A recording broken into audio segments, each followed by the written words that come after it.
from the unceded lands of the Anishinaabe Algonquin Nation in Ottawa. We pay our respects to the members, past and present, with honor and gratitude as they have stewarded the lands throughout the generations. We will continue to educate and grow our understanding through truth and reconciliation. So my history, a little bit, just for those of you I've not had the pleasure of meeting, I have been in New Brunswick as a principal for 5 years and a superintendent in the same school district for 10 years. I did my whole teaching career actually in the Moncton area. And in 2013, I guess I'll say I retired for the first time and started doing leadership development, professional learning, community coaching, school improvement work, primarily in Canada and the United States. And that's been my last 12 years of my retirement. And it's my pleasure to work with the Learning Bar as a leadership coach in the Confident Learners program. So the Confident Learners program has a few tenets, obviously, and the one that I'm involved with is that leadership development and coaching. And that's my opportunity to be part of the Learning Bar work. So my pleasure to be here today and help facilitate this discussion. Our founder, Dr. Doug Wilms, as many of you know, has authored a book called Vulnerable Children that was out in 2002. It is a little bit past maybe dates we often see for books that we quote, but I think in this case, we still see so much work out of that vulnerable children research that is very relevant to our work today.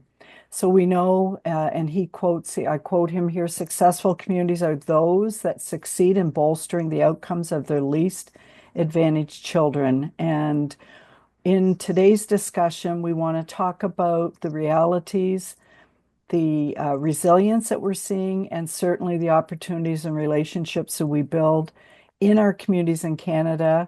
Also, talking a little bit more about the northern parts of our country as well. But what are we doing to really come to agreement on what those outcomes should be for our least advantaged children and the successful strategies that we all practice to get us there? We know that students do fail 3 times. They're more likely to fail.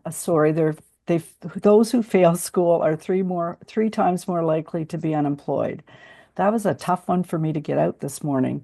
We also know there's some statistics out of the Conference Board of Canada and Statistics Canada that talk about the high school dropout rate. So Canadians who do drop out of school earn 80% or less of what a graduate earns.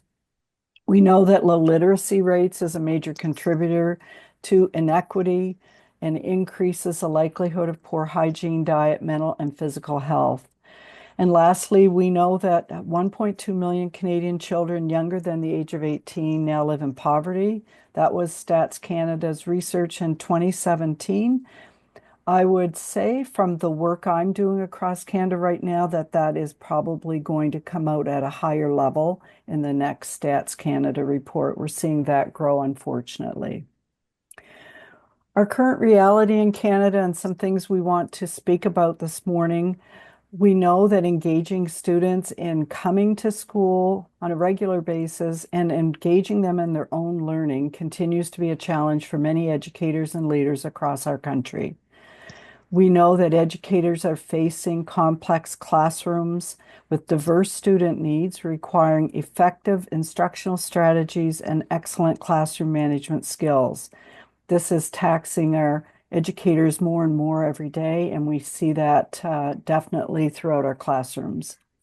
Hiring and retaining great leaders and teachers is an ongoing opportunity across Canada. We've seen the struggles from east to west coast and certainly in the northern communities, and how we maintain the great staffs that we are able to put in place is something I know that the 3 panelists today are able to successfully talk about what they've done, and we want to share some of that insight with you this morning. Lastly, we know that the Indigenous learners population is our growing demographic in Canada, and we have a strong need to close the achievement gap with these beautiful learners. So this morning, some of these pieces will play into the panelist discussions as we work through three guiding questions and talk about the experience that our panelists have had. So I'd like to introduce the three gentlemen to you this morning. Robert Bradford, Director of Education, Athabasca, Dene Education Authority in Saskatchewan, who I've had the pleasure to work with in our Confident Learners work in Saskatchewan. Suhel Sujay, Superintendent, South Slave Divisional Education Council in the Northwest Territories, is here with us this morning as well. I just had the opportunity to listen to a couple podcasts and interviews that Dr. Sujay did, and a wealth of experience, so we're happy to have you here as well. And in the center here, we have Jonathan Kashawadam, Director of Education. And Jonathan, you need to help me with the correct pronunciation because I don't think I ever say Satina Nation Board of Education, Alberta. I'm sure that's not correct, and you're going to help me with that. So I'm going to ask the three gentlemen, again, Jonathan, I just also watched a podcast with a wealth of information. Would love to start, Jonathan, with your introduction, if you don't mind, and tell us a little bit about yourself.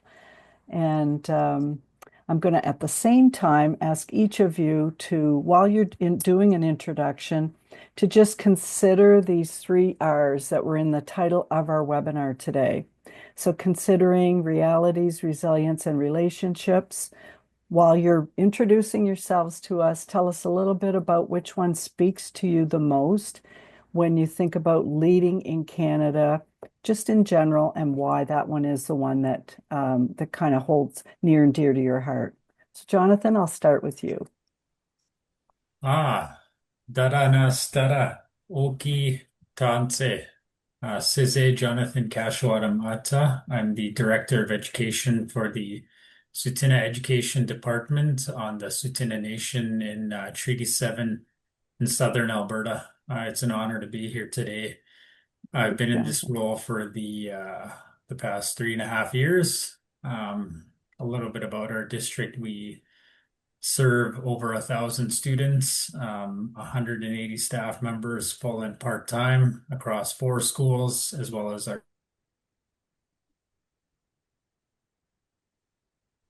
Oh, I think Jonathan froze on us.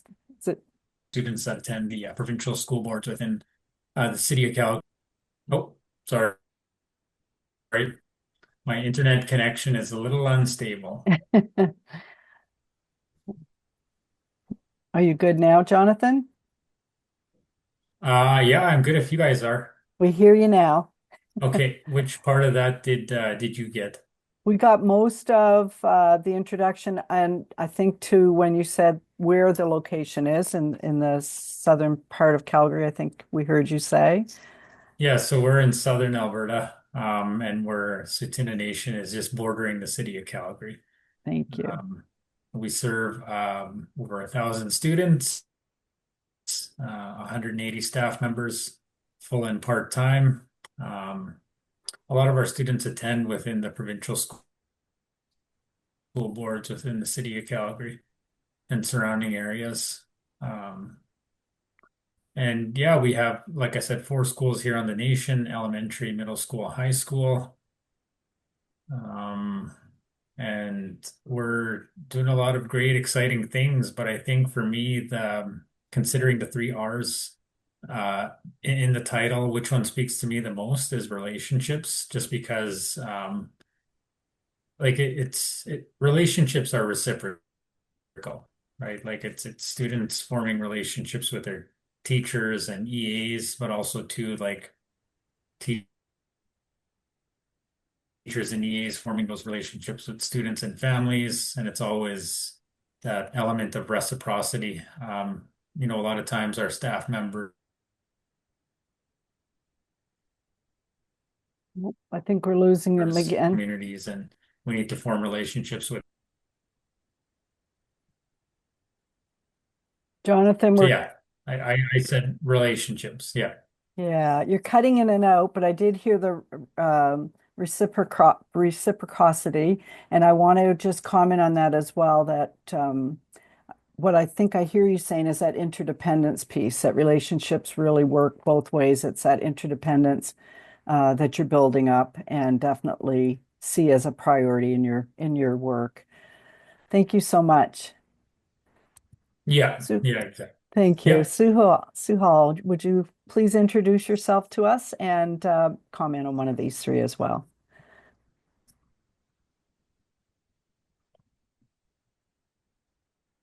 Oh, you might be muted.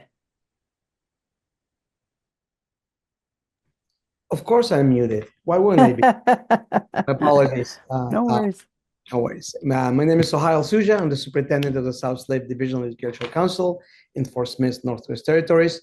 I respectfully acknowledge that I am working and living in the traditional territory of the Dene and Métis people who, for countless generations, were the caretakers of the land. And it's important to acknowledge that.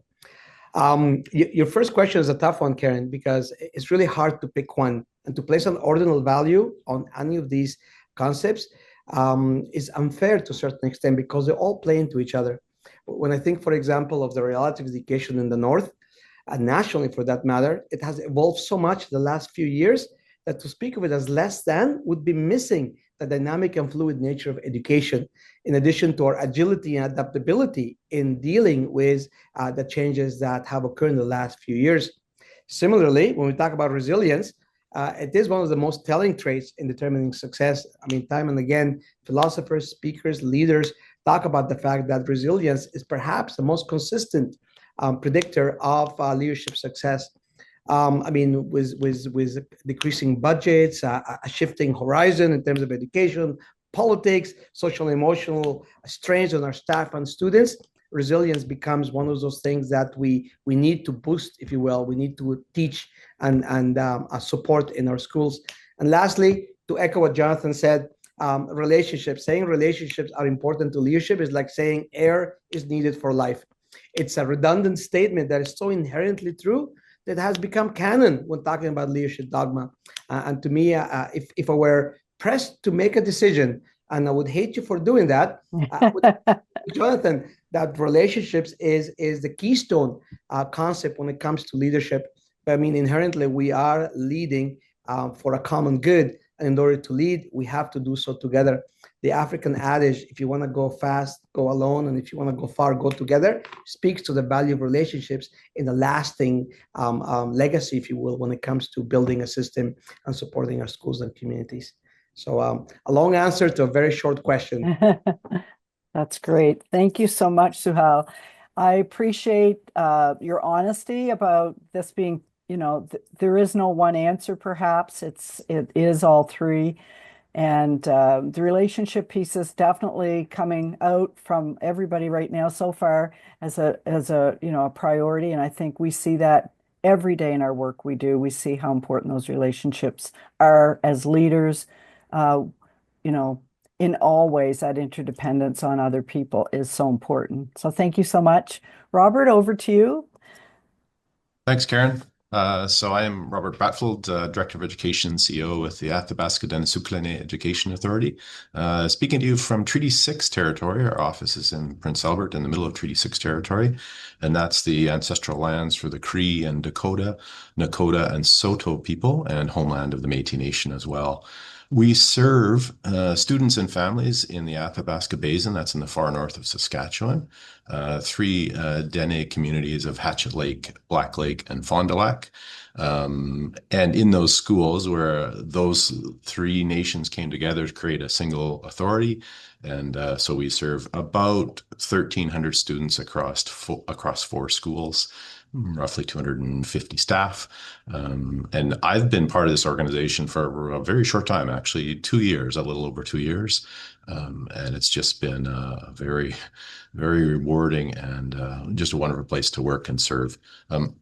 I What else can I say? In terms of the questions, I share what Jonathan and Suhail have shared. Tough to pick just one. And I will say relationships has been the key one for me in terms of right from when I was, beginning a teacher 30 some years ago. I just thought of education as a relationship-based enterprise. You cannot succeed in any real way without good and positive relationships that you nurture and sustain and grow and develop, and that's a big piece. But I will also share that since coming here, the the impressive resilience of the Dene communities that I work with has I suppose inspired me, amazed me, and I think I thought that I was kind of aware, but truly am growing in my awareness of that the power of their resilience in terms of continuing to be vibrant and strong communities. So that's been a highlight, a beacon sort of for me that in those three ones you talked about, the relationship certainly strong, but resilience is becoming more obvious to me in the last short while. Perfect. Thank you so much, Robert. And thanks to everybody for joining. And I really, really appreciate your opening comments and your introductions. It's great to have such a variety of speakers with us today. We're representing, several areas across Canada and definitely lots of experiences that speak to this work. When I was thinking about the 3 Rs, I was thinking as well that I've probably spent the most time in the relationships piece in terms of the coaching work I do, because one of the big pieces of my work with confident learners and the learning bar is to help principals primarily, but also superintendents build capacity. So build the capacity at the school level, help them with their own leadership styles, help them understand how they can build teacher capacity. All those pieces play back into relationships. But as Robert said, I've been admiring the resilience of the communities that I've grown to work with and grown to know. I was thinking yesterday about two communities in particular in Manitoba that I have the experience of working with right now. Both of them were evacuated because of the wildfires for more than 100 days. The schools only reopened late fall, so they haven't been back in their communities very long, and they left in May and June. And both of those schools, those principals in those schools, have shown so much resilience. Everything feels like it's back to normal. I'm sure it's not back to what they would say is normal, but they've started to do their instruction again. They've been able to do assessments with students. They have great community support to get those schools back, to where they were before they shut down. And as I watch that resilience and watch what those principals are doing in terms of community leadership, providing leadership within their school, they could not do it if they were not resilient leaders. And so I've grown to respect and admire so much the work being done across Canada when times are not easy, when there are more bumps in the road than we'd like to see. I think the reality word speaks to me in that we know we need to work from our current reality. We need to know what it is. So knowing what data says, know what the stories are in our data, know what's really happening with the people in our organizations. We have got to know what those current realities are. Sometimes those stories are not ones we love to look at because they're not maybe as positive as we'd like, but the reality is important for us as leadership. So all three of these pieces we're going to kind of wrap our arms around this morning as we talk through a little bit more about what it does take to truly be a strong leader in Canada right now. One of the quotes that I go back to every now and then when I have a chance to kind of pull a book out and look again is this quote from Robert Eaker. Dr. Eaker was one of the founders of the professional learning community work and the effective schools research work that was done, especially in the States. And then I think, the piece that grew into Canada with Larry Lizotte and others grew from what Dr. Eaker was able to start. But one of the quotes that I love from this memoir of his, he talks about having an opportunity we have significant positive gains when we do the right work. So doing the right things for the right reasons and the right ways. It doesn't have to be for a long period of time. It can be for a short period of time. It's just getting at the right work and understanding why we're doing it. And so when I think of the opportunities that we have in leadership to prioritize what those right things are and really stay focused on them and true to, understanding why we're doing the work, think it really has helped Canadian leaders continue to grow, but it also does help us prioritize what those pieces are. So I'm going to turn a question over to our panelists right now. So the first one I wanted to speak about is we are really thinking about right now in northern communities, but across Canada, how challenging it is to recruit and retain really strong leaders and teachers. And I was just looking actually in some statistics in the school districts I know from New Brunswick, for example, how many of them started this year with several uncertified teachers in positions they normally would have filled with certified teachers. So I think whether we're in the south or in the north, in whatever province we're in Canada, there has been since the pandemic a growing concern that we're not able to hire as many teachers and I think grow as many leaders within our system and maintain and retain those people so they do stay and want to work with us. So I wanted to ask our panelists what strategies and opportunities they have found to be helpful. I threw it at them kind of as a case study to kind of talk about, pretend you became a new leader in a division and you've got a lot of new principals with you, but you also want to retain them. At the same time, you're going to be hiring several new ones for next year. What are some strategies that you're going to want to employ or that you found helpful to keep people in your communities? And obviously, opportunities that we all could learn from. So, Robert, maybe I'll go right back to you and start with you. Sure. Thanks, Karen. So I think about, yeah, very appropriate kind of question because it is a challenge I think we're all experiencing. In terms of the strategies, I think both of them sort of connect. One really is to focus on building systems that are supporting good communication, team building, and collegiality. So when you build those systems, that helps to sustain the retention. And so lots of the work that we do, it is far more efficient and effective to sustain that retention than it is to do constant, really great recruitment and hiring. Like we need to do that. And as the question says, we're going to hire some more principals. We know we're going to be doing that. So to support retention, I think there's a couple of things that we do.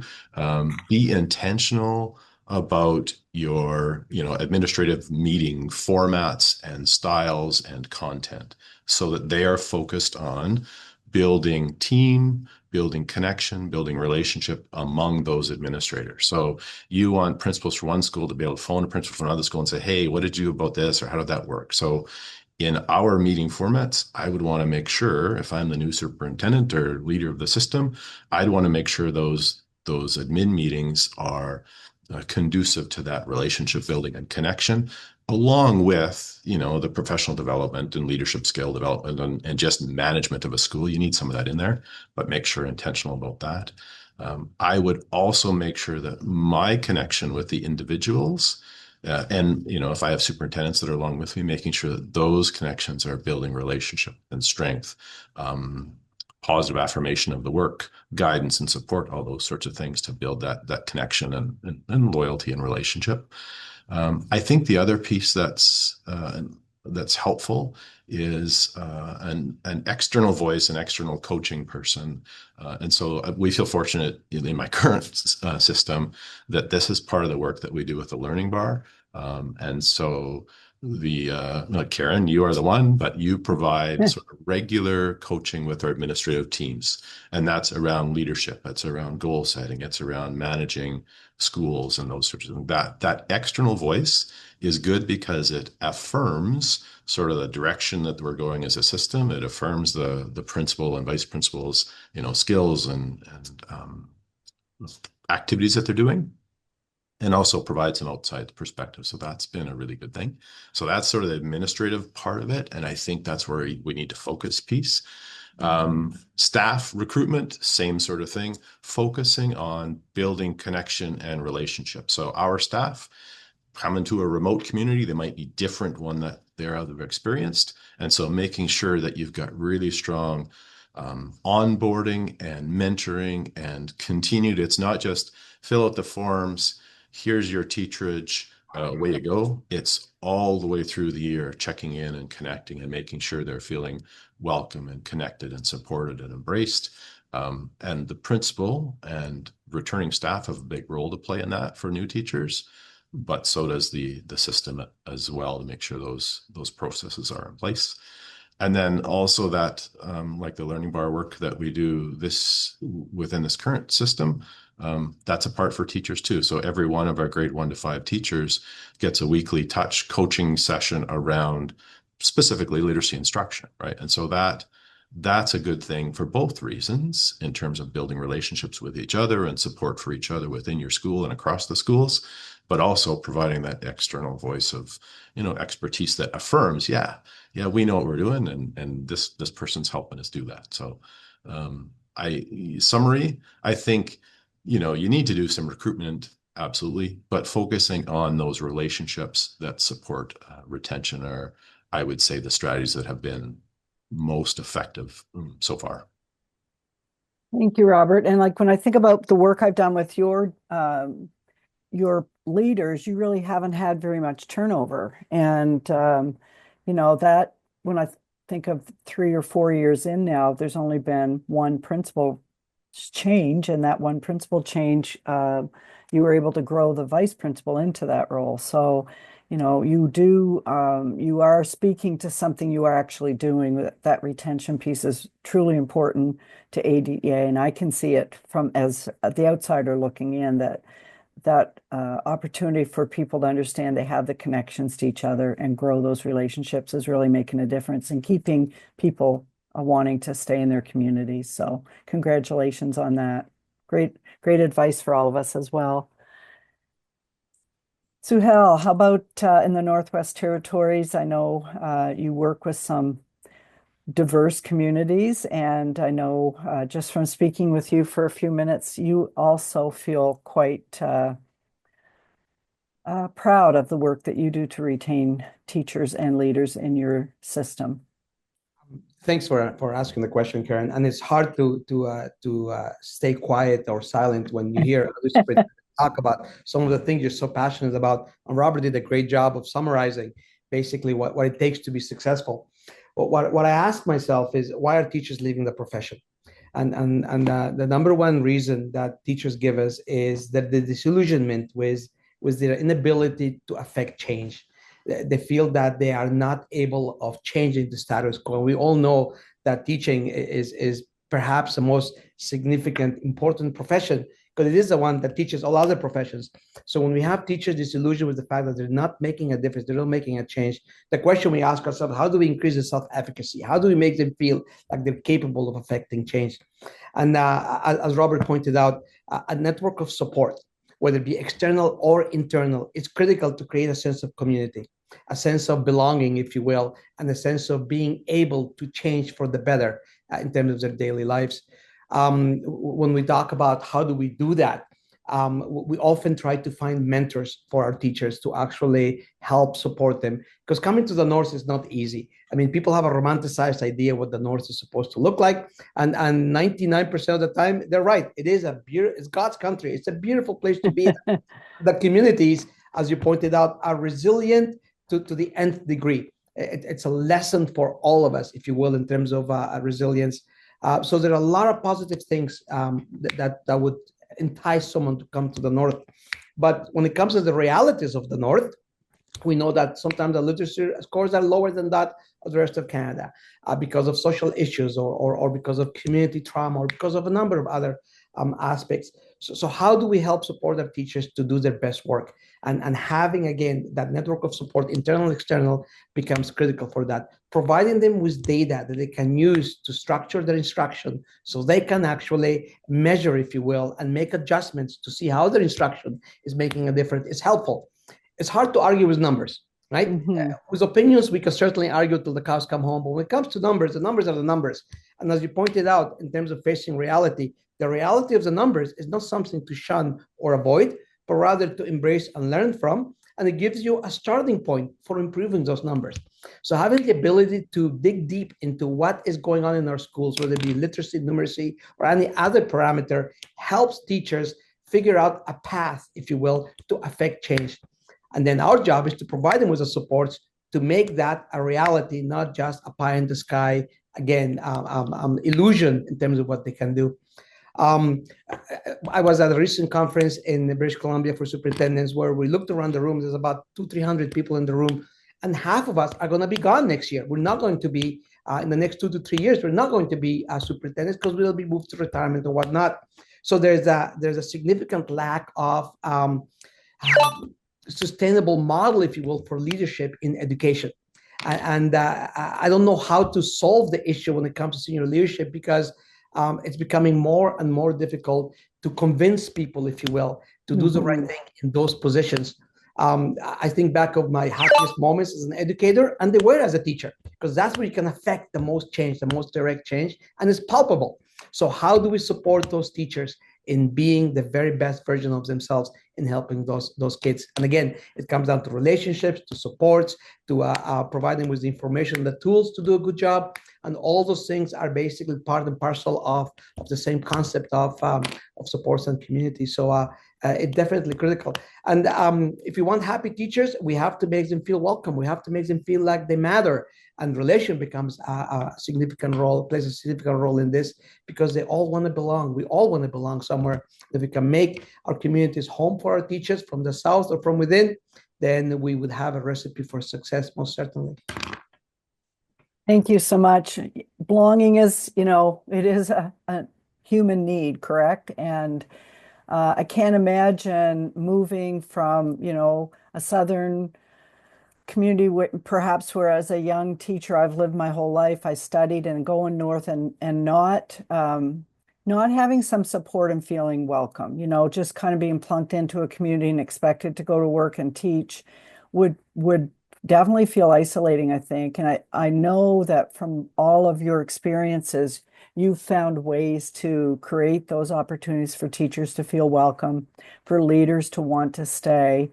And you're right, we've got a lot of work to do in Canada to recruit some senior leadership. We are a retiring community of leaders right now, and I look around Canada, most of the superintendents will be retiring, or a lot of CEOs will be. So it's going to be important for us to make it something that looks appealing, obviously, to our leaders within our systems now that they could possibly step into those roles. And we have to help them understand that big picture of purpose for sure. But that is a harder thing to do right now, I think.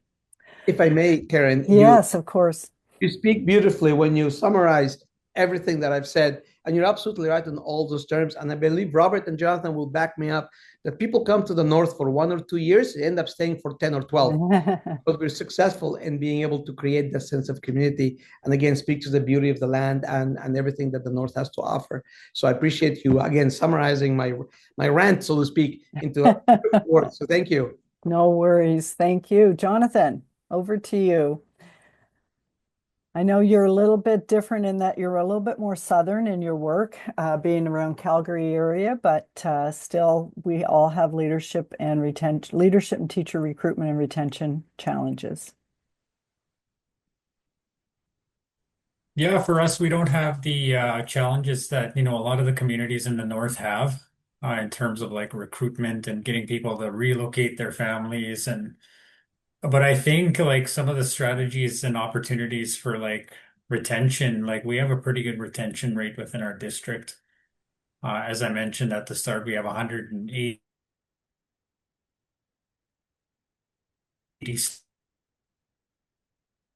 Uh-oh. We have a staff cut. members, full and bit and stable. So just taking the cues that you guys can still hear me when I'm speaking. We can But yeah, now. basically, like for us, it's frameworks. I think having good frameworks in place for staff to like communication frameworks, and having a vision, for your department. Like I think as superintendents and directors, we really set the tone for the direction that our district is headed. And I think with us, we developed in 2023 an 11-year strategic plan that set the tone for like what are our goals for, 11 years from now, 5 years from now, and 1 year from now. And we also developed like ways to track that are. Oh, you're cutting out again, Jonathan, but we did hear you say your strat plan and having a vision, setting the tone from the director's chair or the superintendent's chair is super important. Yeah. Yeah, and I think I heard you say that, you know, that strategic plan sets direction for quite a few years out. But what I was thinking as you were saying it is, as leaders, it is up to us to let people know what that vision, what are those targets? Where do we expect to go? You ask people to follow and to work shoulder to shoulder with you. They need to know the direction. And so part of that leadership and recruitment retention piece is also providing direction, so others know what they are expected to do and what that outcome looks like. And I'm paraphrasing for It's you also because we lost you. Go ahead. Yeah, no, it's also up to us to set the tone for the district. Like if we set a tone of communication and accountability and transparency, I think that really goes a long way. And also to like modeling well-being for our staff. Um, Absolutely. like yeah, modeling that, like really like promoting like work-life balance, I think for us goes a long way. Really And not having like I don't expect, our principals and staff to be answering emails and phone calls after hours. That's kind of the tone and the that's a balance that great I've set with everything I have going on in my life as well, because It can run away from you pretty quick, right? If yeah, we don't set those so tones. So, yes, thank you so much. I think mentioning that wellness piece, and again, since 2020 and our years of dealing with the pandemic, I think we all came out of it understanding that we had to support teacher wellness, mental health wellness. There's been more opportunities to talk about those places where people are struggling and for us as leaders to support that work. So thank you for reminding us of that, Jonathan. All right, yeah, and go ahead. no, go ahead. No, we hear you now, so you should talk. Yeah, so again, sorry about the unstable connection. We're in a pretty treed area, so All right, thank you. All right, so the last question I posed for the panelists and wanted to just pull us back into the academic world. What are some of the practices that you would use to create more focus on academics and student engagement? So, thinking about being the leader of a division or a district where the focus on academics hasn't been as strong, you have data that you're looking at that shows students are not, for example, reading at grade level, student attendance is an issue, students aren't engaged in their learning. How much involve community and families as well as the students in their learning? What are some things you've done to kind of bring this back to be a priority and to really focus your work? So Suhel, I'll start with you in the Northwest Territories. Thank Thank you. you. When I think in terms of academics, the thought that comes to mind is the fact that we have to be rigorous but not rigid. And often enough, we confuse the two terms. And the system is so inflexible when it comes to the academics that it ends up being a tool of disengagement for our students.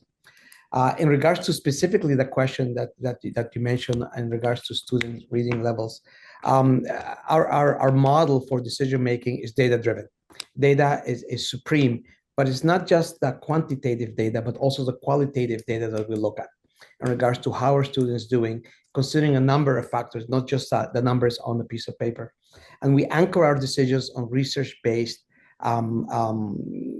if you will, validation to what we're doing. And to us, that's important like I said, sometimes it's difficult. We can argue with opinions, but we can argue with research and data.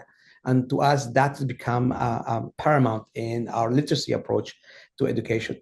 At the SSDEC, we have three pillars when it comes to the purpose of the organization itself and the purpose of education, and that's the developing of literacy, numeracy, and social responsibility.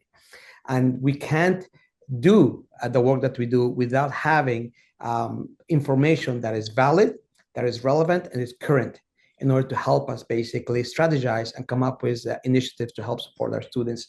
So right off the bat, we spend a lot of time in collecting data, in analyzing the data and coming up with patterns and, if you will, tendencies in our students to, again, plan for a long-term approach, not necessarily just a Band-Aid approach to fix numbers for 1 year.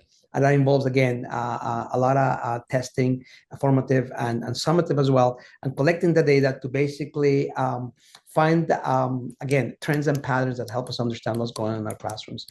What we find often is that in order to teach kids, well, not often, but always, in order to teach kids, they have to be in the building.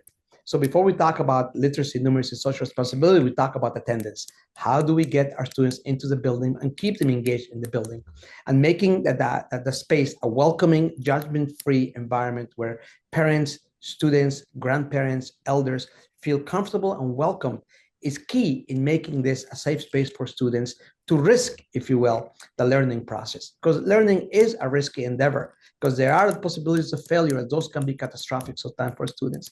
So being able to, again, welcome people into the building in a manner that is non-judgmental and a positive at all times helps us lay the foundation for having those tough conversations, and also for finding out, if you will, what else is affecting what's happening in our schools.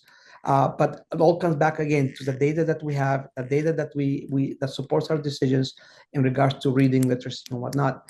And again, we use external sources. We have used a learning bar in the past for our school survey to dig deeper into some of the trends that we see. We've used other external measuring sticks as well. So it's always about having the information to plan to affect that change, and then rely on spirals of inquiry in terms of how do we approach each individual aspect in a manner that is effective and efficient, and eventually resourceful. So again, there's so much to it that sometimes talking about a silver bullet is unfair, but there's definitely a reliance on the data and then the strategic plan moving forward to support the interventions given the data that we have in place. Thank you so much. Robert, over to you.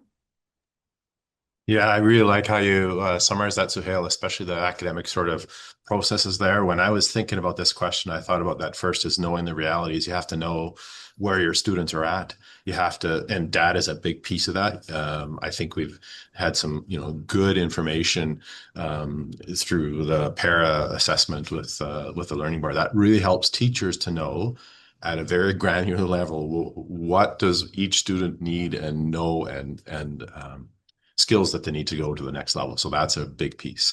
I think the other piece of it too is, as a system and as leaders, we need to understand sort of the skills and capacity of our staff.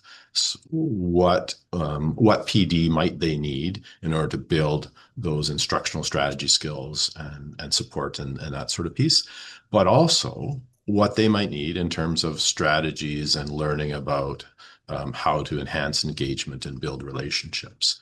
And I think about relationships, I like what Jonathan said just a couple of minutes ago about setting the tone as leaders, like setting the tone and living that vision that models caring and engagement and connection and relationship building. I think that's crucially important, so that our staff know that, it's a bit of a cliche, but I think there's truth to it, that kids don't care what you know until they know that you care, right? So I think for me, the work that we do is building those connections and relationships and caring along with those high expectations for academic success that, like you had said, just Suhail, is that I like that phrase. It's like rigorous, but not rigid, right? So having those high expectations in an environment of caring is what our kids need.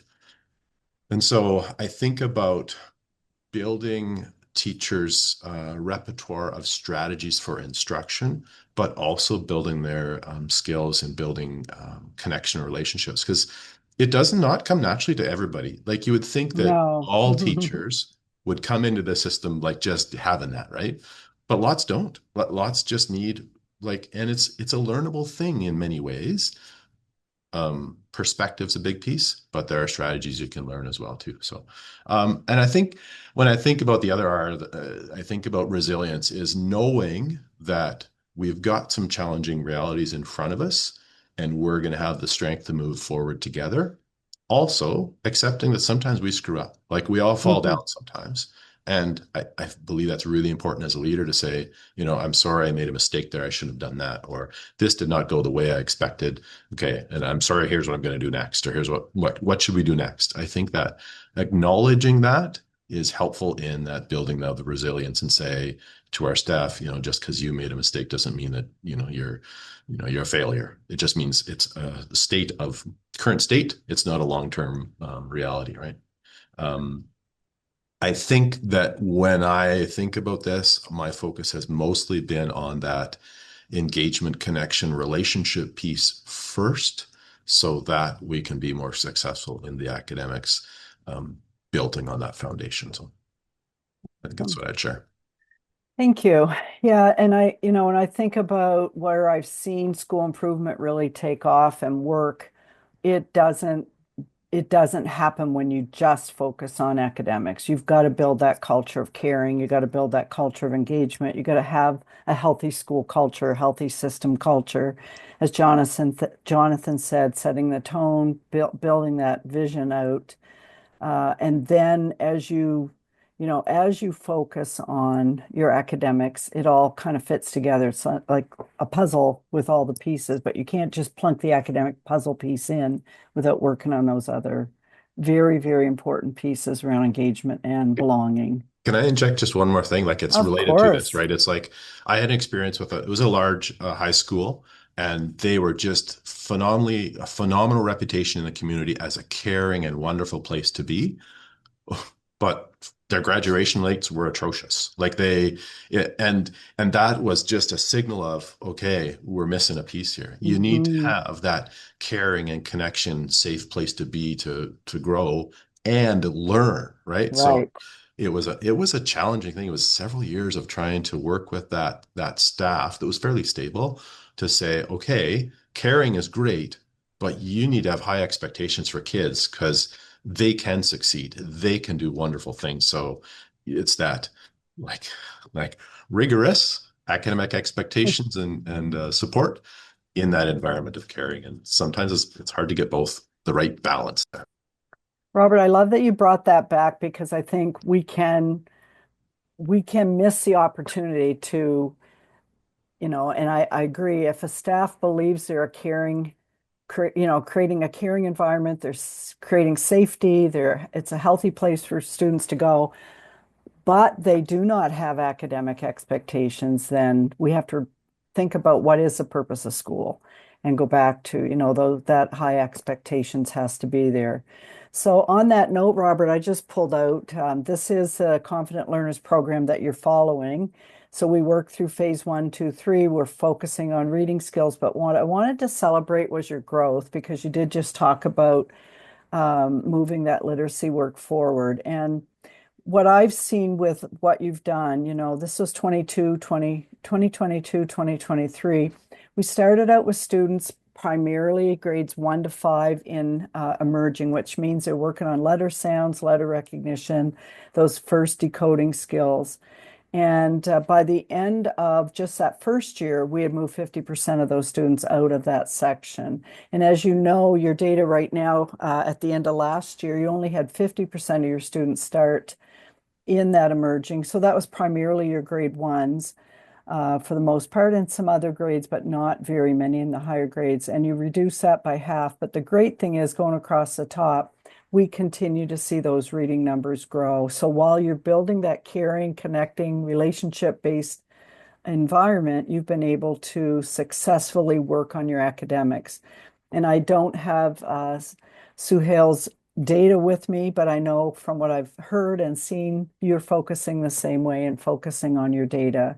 So to both of you, I want to say, and I think we're going to run out of time, a great thank you for your conversation today. We did lose Jonathan, but all of your comments have been very, very I'm going to say timely and definitely things that we need to all think about. And I also know that anybody listening, participating, or going to watch the recording are going to learn so many things from both of you. So it's been an absolute pleasure to host this afternoon, this morning, depending on where you are.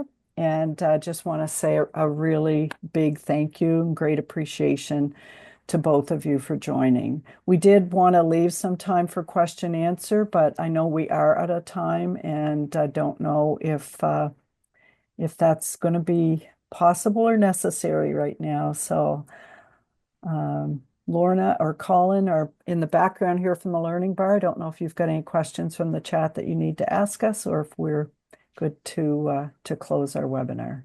I think we're good to close, Karen. So much information there. Thank you. My pleasure. Thank you, everybody. And to our panelists, again, it's just an absolute pleasure to work with both of you, and to Jonathan as well. I know he has so much to add, and unfortunately, his Wi-Fi wasn't perfect today, and that's the issue or the opportunity we have as we work virtually so much now. So thank you very much, and I look forward to the next time that I work with both of you and get to host something with the Learning Bar again. Thanks. Thank you very Thanks, much. Karen. Thanks, Thank Robert. you. Pleasure Yeah. to meet you Thank both. you. Take care, you guys.